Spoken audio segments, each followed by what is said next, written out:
the 2011 Hemmings Motor News Great Race.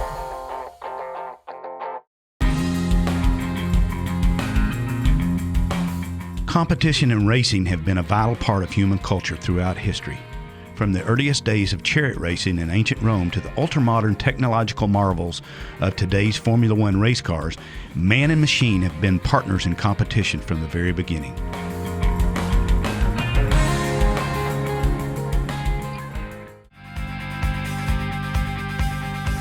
The year 1908, in an effort to demonstrate the reliability of the budding horseless carriage industry, an international field of cars set out on a competition from New York City to Paris, France.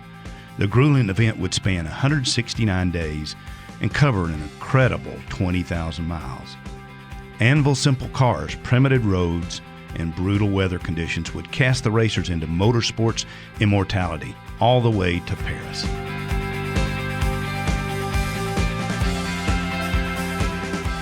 The Great Race would become genesis for automotive competition, evolving over the last 100 years to the purpose-built race cars and closed-circuit racetracks of today. Modern car racing has long since given way to extreme precision instruments of competition backed by expensive research and development and packaged specifically for the television consumer. In the early 1980s, founder Tom McRae had a vision to unite collectors and motorsports enthusiasts looking for a way to enjoy their cars using the original New York to Paris Great Race as a blueprint. Tom's vision of a new, larger-than-life endurance race across the country would combine classic cars, a driver, navigator, and the scenic backroads of North America. This punishing rally would pit man and vintage machine against the clock and against themselves over thousands of miles in the very same spirit of the 1908 New York to Paris run, and in 1983, the Great American Race was born.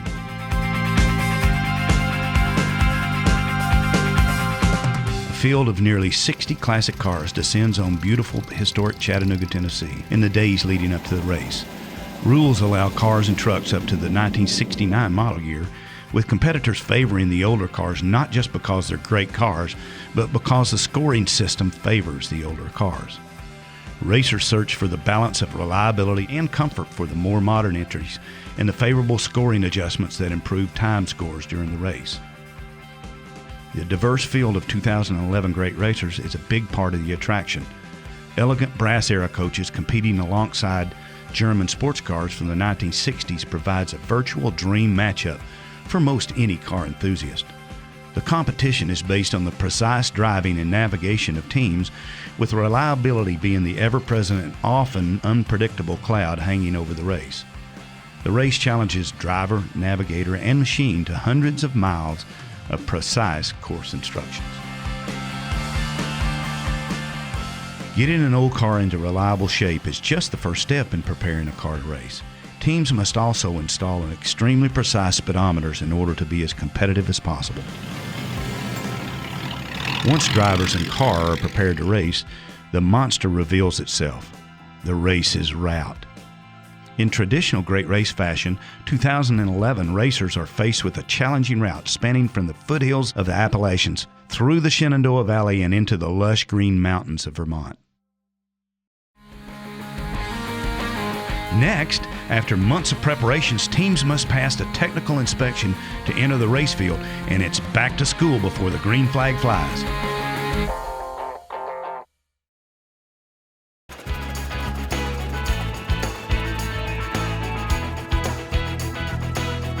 28 years after Tom McRae's first great race and 103 years after the amazing New York to Paris race, racers are preparing to start the 2011 Great Race in Chattanooga, Tennessee, en route to Bennington, Vermont. The legendary event pits driver, navigator, and machine against a precise driving route across the country, but the teams must first pass technical inspections to qualify for the event.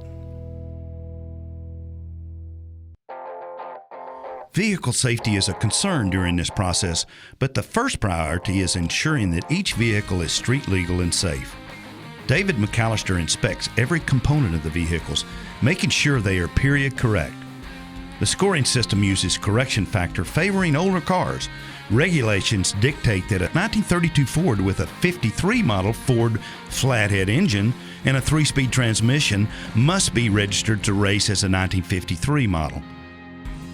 The system encourages racers to keep their cars as original as possible and balances the scoring system fairly. During registration, participants are encouraged to attend our rally school, led by veteran rally master John Klassen. The session is a learning experience for rookies and veterans alike. Extremely experienced in vintage car rallying, John Klassen has been on staff for every single great race, as well as dozens of smaller regional events. After rally school, teams get their first taste of competition. The Hagerty Trophy Run gives the participants a chance to get dialed in before the race begins. It's a great way for rookies to get acclimated again to the course instructions, and for veterans the chance to assure their calibrations and their cars are spot on, in preparation for the official start on Saturday. A banquet welcomes racers at the end of the first official day's activities. Tensions slowly build as teams enjoy their last few stress-free moments together, catching up with old friends and meeting new friends. Over dinner, the competition staff congratulates the Trophy Run winning team of William Harper and Larry Blair, then briefs the teams one last time before the event begins.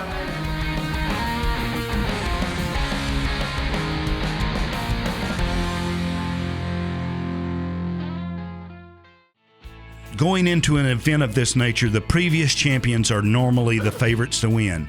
But with a newly revived great race, all bets are off. With the 2011 field loaded with veteran great racers, winning the event requires 7 days of nearly flawless driving and navigating. One mistake, and you're out of contention for the prestigious victory. For the sportsman rookie class, there are no clear contenders before the competition begins. A few days on the course quickly reveals which rookie teams will be competitive for the top rookie honors. There are some teams content to enjoy the scenery of the race course, but most will heed the call of competition and battle constantly to improve their scores throughout the race. Veteran teams, including the masterful team of Jody Knowles and his aunt Beth Gentry, are on a mission to be the first-time grand champions, but they'll have to fight through a field of experienced teams to get there. For the Knowles Gentry team, it would be an emotional journey as well, following the recent loss of Beth's father and Jody's grandfather, veteran great racer Joe Knowles. The team is driving Joe's 1932 Ford Cabriolet during the great race.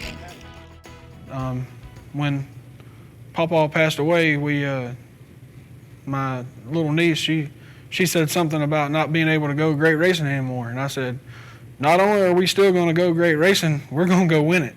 And I would say I was being partially sarcastic at the time, trying to make light of the situation, but here we are, and that's what we're going to do from here on, I reckon. I started rallying in '99 with my dad, and he had ran about 3 years before I started, and he wanted me to join him. So I told him I would. So we did, and in '99, and then in 2000 I had my first child. So she was born in July, so we didn't get to race in 2000. And so then after that, we ran every year that they had one, and so then we ran up until we ran the last Coker Challenge in 2010. And it's just crazy because he was such a competitor, and so we won the first day, and then he was just so worn out after that it just went downhill from there. Well, when we were at the Coker Challenge, Daddy said he wanted to go on this race, and so right after Daddy died, Jody said, "We're going," and I was like, "We are," and here we are. So that's how we ended up here for this race. The father and son team of Howard and Douglas Sharp are piloting a 1911 Veely Model H1 Racy Type, the oldest vehicle in the 2011 Hemmings Motor News Great Race. Even with the veterans at the helm, the 1,500-mile course will challenge this 100-year-old car. We've driven our '29 Dodge, we've driven a 1932 Ford, And this year we decided to bring the Veely back out of retirement. Everybody loves to retire these days, and the Veely retired, but then we brought it back from its retirement because it's 100 years old this year. So we figured bringing it to the country at 100 years old was a challenge in its own right. And we were just excited to bring it out. We are driving the old car, so we can't go to the store and buy a part. Well, I've decided to do this great race because I really love the Great Race family, the people that put this thing on, the people that make it happen. I'm very proud that Coker Tire has put this thing back together. I've done the race for 19 years until this year is my 20th year. It's kind of cool, and our whole family's kind of been brought up around the Great Race in the summertime because it's something we've done every year. It's like going to summer camp and seeing people, you know. Coming up, the race begins as rally teams line up in preparation for the opening ceremonies, and the green flag flies in Chattanooga, Tennessee.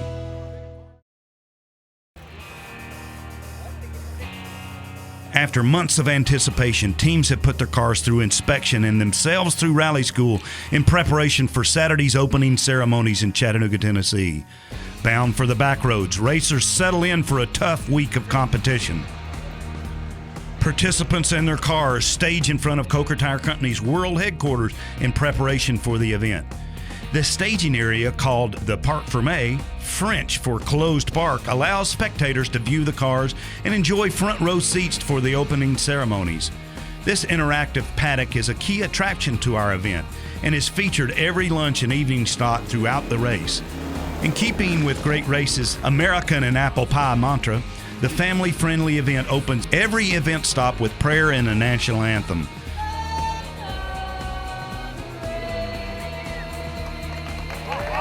Sponsors and organizers are acknowledged as the crowd closes on the starting gate for the team's introductions. As the cars fire up and begin rolling out in 1-minute intervals, the green flag signals the return of rallying's crown jewel and the beginning of the demanding 7-day Great Race. The opening route from Chattanooga to Athens begins with a long run on the interstate, allowing the competitors to calibrate their highly accurate speedometers. With the first car rolling out at 10 a.m., a short first leg was mandatory, but on even the shortest legs, speed changes and the tricky intersections can throw racers for a loop, costing precious seconds.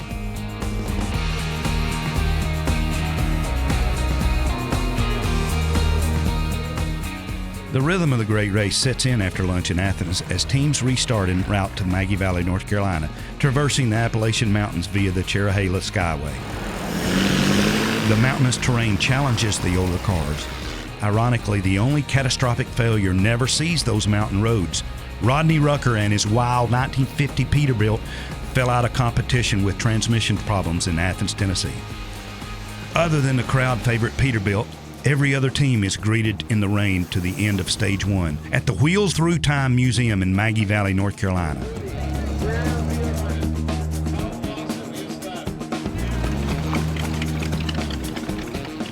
Following dinner and a tour of the museum, racers file into the host hotel to review their scores and begin working on improving for Day 2.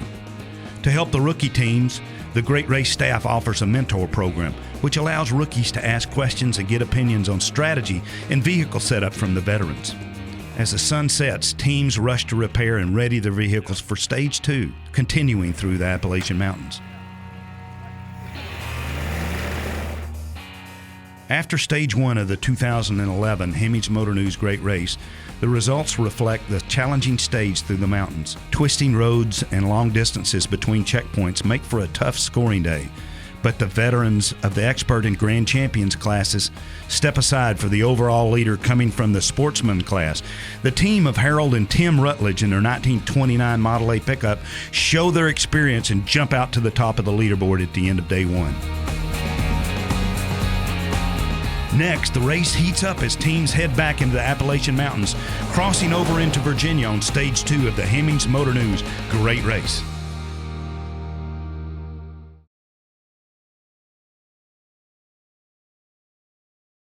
The fondest memories of the Great Race is there's just so many. There's not one single thing. There are so many characters in this deal. I mean, you've had 5 people sitting here probably, and every one of us a little different, you know. Everybody probably had a different answer for your questions. But in '95, we finished in New York City, and the awards dinner was on top of the World Trade Center, one of the towers. I remember looking off that booger. I mean, that was quite a trip. But there's just been so many things. You just can't nail one. But you know, when I get home,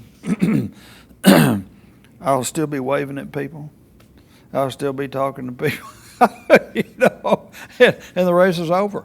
You know, it'd take me about a week or so to get acclimated. But when I get home, I'll be getting ready to go do one next year. You know, if a follow-up till I get too old to move, I guess. I drive a 1916 Hudson Pikes Peak Hill Climber. It's a tribute car, replica of the car that won the very first Pikes Peak Hill Climb in 1916. I drive this particular 1916 Hudson because the 1916 Hudson I had in the 2005 race threw a rod on the last day out of 14 days on the race between Washington, D.C. and Tacoma, Washington. We were at the base of Mount Rainier and going up a steep hill, and I threw a rod, and so I wanted to build that was a big Hudson cabriolet. It was heavy, and wanted to still have the power of a 1916 Hudson, but in a lighter car, so we built this replica of the first Pikes Peak winner. We had done Model A's prior to running Hudsons, and we just wanted the Hudson revolutionized the engine in 1916 with its balanced crankshaft, and it's just in 1916 Hudson was as good as you could get. They were a premier car, you know, the Cadillac of its day. Well, I've driven a car in each great race since 2002. And I did my first great race in 1994. And in 2002, they said it was going to be the last great race. It was the 20th anniversary. And I always wanted to take my dad on the race with me, so we got to do it in 2002. And we actually borrowed a Model A from a friend. And when the race is over, they announced that they were going to continue on with the great race. And so we bought a Model A Speedster and rebuilt it and raced it. Then we built we raced 2 different Hudsons in 2005, 2006, 2007. And so we haven't missed a great race in almost 10 years. So it was just, there was never a question that we were going to do this great race. The racers have rallied into the Appalachian Mountains on their way to Maggie Valley, North Carolina in Stage 1 of the 2011 Great Race. Teams must regroup overnight and hit the road again early for Stage 2 in Virginia. I had to do a little sewing here before I go this morning. I'm just so button on.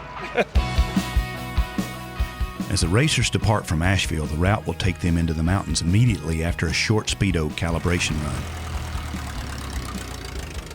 Most of the morning is spent on the Blue Ridge Parkway, which means tight curves, speed changes, and long checkpoint distances.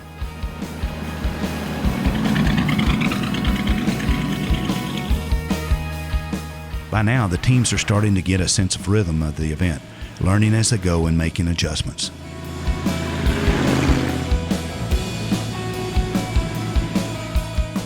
Stage 2's mountainous steep climbs make holding steady speeds very difficult, especially in the older cars, with the challenging legs favoring the veteran classes. We're doing good, except for the rain's coming. Gonna go? The sportsman and rookie teams must quickly adapt to the dramatic changes in altitude to salvage their scores for the day. As the sun sets in Salem, Virginia, 2 days in the mountains have taken their toll on teams. Fatigue and reliability are becoming a big factor.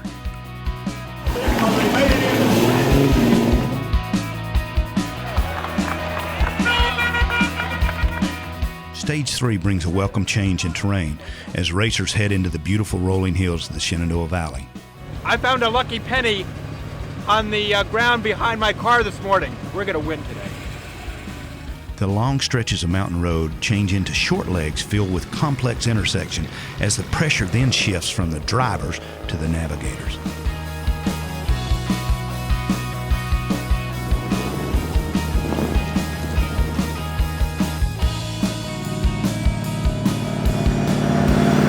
The teams take a quick lunch stop in Harrisonburg, Virginia, and then continue on crossing one of the last remaining privately owned toll bridges in America to end their day in Cumberland, Maryland.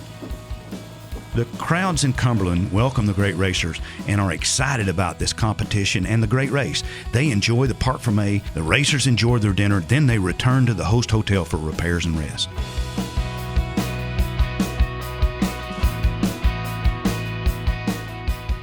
After 3 completed stages of competition, contenders start to emerge in the 2011 Hemmings Motor News Great Race. In the expert class, the team of Knowles and Gentry hold a 6-second lead, while the sportsman team of Harold and Tim Rutledge lead their class in 5th place overall. In the early stages, the leaderboard is shuffled each day in the competition, but as you know, consistency is always the key in bringing home a great race victory, regardless of the class. Next time, the Hemmings Motor News 2011 Great Racers continue pressing north to the sweetest place on earth. They also know a thing or two about antique automobiles there in Hershey, Pennsylvania. So join us for part 2 and the conclusion of the 2011 Hemmings Motor News Great Race.